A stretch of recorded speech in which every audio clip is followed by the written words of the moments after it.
My sister is my Obi-Wan Kenobi, I think is the way that you termed it, the guru that really made a huge difference for you.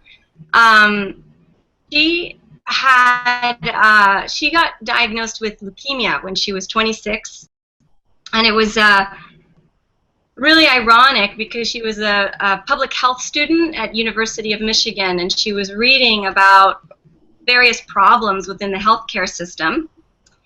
And when she was diagnosed, she purchased her insurance 9 months prior and then went to a routine checkup and discovered she had this chronic myelogenic leukemia. And the health insurance company denied her coverage for her bone marrow transplant that she would need because they said that it was a pre-existing condition. So she was in graduate school, she was trying to finish her degree, and she had these mounting medical bills. I actually, I dropped out of college where I was studying dance at London Conservatory, and basically she was facing incredible odds. The odds that she would find a match for her bone marrow, I didn't match her, nobody in our family matched her, were very low.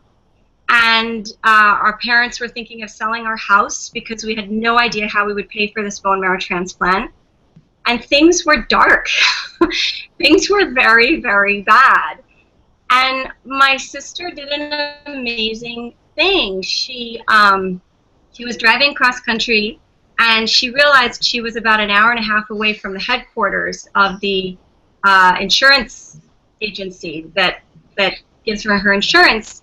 And so she drove there at 9 a.m. and she knocked on the door and she said, "Oh, I'm here to see the CEO to continue a conversation we've been having via email." And then she was pointed to the CEO's door, and she knocked on her door, and the woman, talking to about the fact that, you're claiming it's a pre-existing condition, and I just wanted to answer any questions you have. All the color drained from the woman's face. She just became white. And she wasn't aggressive, and she just wanted her to see her human face inside this impersonal machine that was seemingly unstoppable. And the next day, all of her medical bills started being paid. And she, through the power of one individual, humanizing this really impersonal situation, made this seismic shift. And then we were really lucky, and we did find a match.